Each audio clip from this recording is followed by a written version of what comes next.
नमस्ते दोस्तों। पिछली वीडियो में हम लोगों ने प्रेजेंट सिंपल के बारे में पढ़ा था। आज हम लोग पास्ट सिंपल के बारे में पढ़ेंगे। तो आपका दूसरा टेंस है पास्ट सिंपल, जिसका कोड हमने B1 दिया। B फॉर आपका हो गया पास्ट और सिंपल का कोड आपने देखा ही था 1 हो गया। तो देखिए आप past simple B1, B for past, A for present और सिंपल के लिए हमने पिछली प्रेजेंट सिंपल में भी हमने सिंपल के लिए क्या लगाया था 1। ठीक है, तो देखो इसकी हिंदी में क्या पहचान होती है। देखिए आप, हिंदी में इसकी पहचान है आपकी वाक्यांत में क्या आएगा, ता था, तिथि, तेथे या फिर आ ई ए की ध्वनि।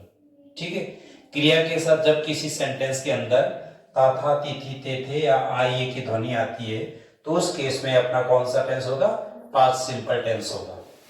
पास्ट सिंपल टेंस के अंदर देखिए आपका इंग्लिश के अंदर जब एफर्मेटिव सेंटेंस रहता है तो उसका स्ट्रक्चर क्या रहता है, सब्जेक्ट, सब्जेक्ट के बाद वर्ब की सेकंड फॉर्म और ऑब्जेक्ट। अब हम लोगों ने देखा था कि वहां क्या था, फर्स्ट फॉर्म और फिफ्थ फॉर्म का यूज हमने किया था प्रेजेंट सिंपल के अंदर, है ना, फर्स्ट फॉर्म और फिफ्थ फॉर्म का यूज। अब आपकी 3 फॉर्म्स और बच रही है। तो देखो वर्ब की सेकंड फॉर्म कौन सी टेंस में यूज करेंगे हम लोग, पास्ट सिंपल के एफर्मेटिव में। केवल एक ही जगह वर्ब की सेकंड फॉर्म का यूज होता है, पास्ट सिंपल के एफर्मेटिव में हम लोग वर्ब की सेकंड फॉर्म का यूज करेंगे। जहां कहीं भी आप सेकंड फॉर्म देखें तो आप समझिए कि वो पास्ट सिंपल टेंस है और सेंटेंस कौन सा है आपका, एफर्मेटिव। तो देखिए एक एग्जांपल ले रहे हैं, वापस वही वाला है ना, हरि विद्यालय जाता था, है ना। तो देखिए आपका हरि, ठीक है। अब देखिए वर्ब आपकी कौन सी, जाना वर्ब है। पीछे वाक्यांश में देखो आपका ता था, तिथि, तेथे आ रहा है। तो देखो ता था आ रहा है तो हम लोग जाने को हम लोग फर्स्ट फॉर्म, आपकी फर्स्ट फॉर्म है गो और सेकंड फॉर्म क्या हो जाएगी, वेंट। तो यहां पे क्या हो जाएगा, Hari went to school. Clear हो गया। इस तरीके से आपका ये बन गया, देखो Hari went to school. To कब आता है, जब किसी दिशा की तरफ जाते हैं तो एक तरीके से ये प्रेपोजिशन आपका दिशा को शो करता है, इसलिए टू स्कूल के लिए लगा है। फिर नेगेटिव सेंटेंस, नेगेटिव सेंटेंस का स्ट्रक्चर हो गया आपका सब्जेक्ट, डिड, नॉट, वर्ब की फर्स्ट फॉर्म और ऑब्जेक्ट। तो यहाँ पर सब्जेक्ट काम करने वाला कौन है, तो इसका वापस देखिए हिंदी में, हरि विद्यालय नहीं गया या जाता था, हरि विद्यालय नहीं जाता था। ठीक है, तो देखिए नेगेटिव कैसी बात, यहाँ नहीं शब्द आ रहा है तो नहीं शब्द आते हम लोगों को नेगेटिव का स्ट्रक्चर अप्लाई करना है। तो देखो आपका सब्जेक्ट क्या हो गया, हरि बन गया आपका हरि। अब देखिए हरि के बाद में क्या आएगा, स्ट्रक्चर कह रहा है डिड, तो मैंने लिखा हरि डिड। उसके बाद में आपका not, Hari did not, then verb की first form go to school, Hari did not go to school. अब आपने देखा नेगेटिव के अंदर हम लोग क्या यूज कर रहे हैं, डिड, और यहाँ वर्ब की फर्स्ट फॉर्म आ रही है, जबकि अफर्मेटिव के अंदर क्या यूज कर रहे थे, सेकेंड फॉर्म। तो यहाँ एक तरीके से देखें तो second form is equal to did plus verb की फर्स्ट फॉर्म होती है। ठीक है, second form is equal to did plus verb की फर्स्ट फॉर्म होती है। लेकिन नॉर्मली क्या होता है, सेंटेंस स्ट्रक्चर ये कह रहा है कि अफर्मेटिव के अंदर हम लोगों को वर्ब की सेकेंड फॉर्म यूज करनी है, बाकी जितने भी टाइप के सेंटेंस होते हैं नेगेटिव, इंटेरोगेटिव जो भी रहेंगे उसमें डिड के साथ वर्ब की फर्स्ट फॉर्म यूज करनी है। नेक्स्ट आपका इंटेरोगेटिव सेंटेंस, जिसमें यस नो टाइप का सेंटेंस आता है, उसके अंदर आपका पहला क्या रहेगा, डिड आगे आ जाएगा, फिर सब्जेक्ट, फिर वर्ब की फर्स्ट फॉर्म और ऑब्जेक्ट। अब यहाँ देखिए इसमें हिंदी में क्या पहचान है, यदि किसी भी हिंदी वाक्य के प्रारंभ में या शुरू में आपका क्या आ जाता है तो उस केस में हम लोग क्या करते हैं, इस क्या के लिए व्हाट नहीं लिखेंगे, यहाँ क्या जाएगा आपकी हेल्पिंग वर्ब सब्जेक्ट से पहले आ जाएगा। तो देखिए जैसे क्या हरि विद्यालय जाता था या गया, देखो ठीक है। तो यहां इस केस में आपका ये स्ट्रक्चर बन जाएगा, did Hari go to school.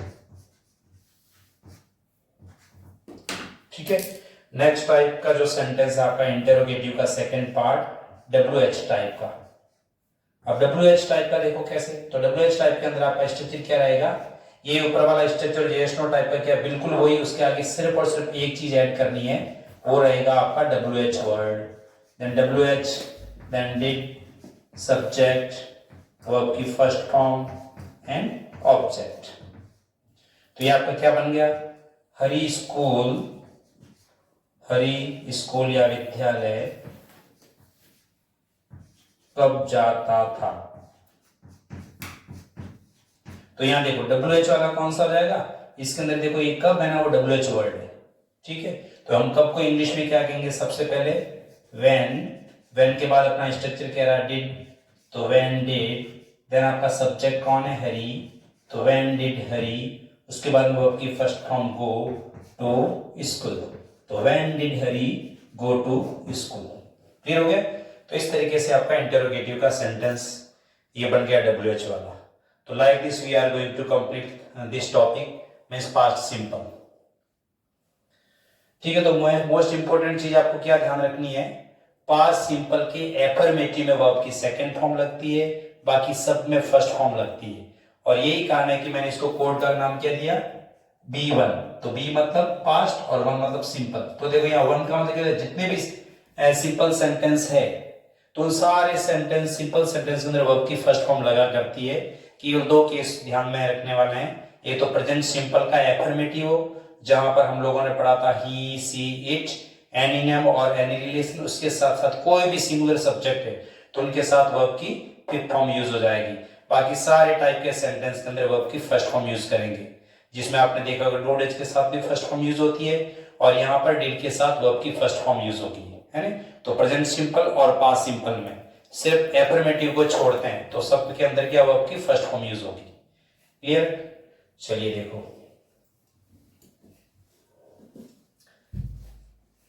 चलो बाकी का हम लोग कल पढ़ते हैं। तो 1 मिनट थोड़ा सा इसको कट करना पड़ेगा।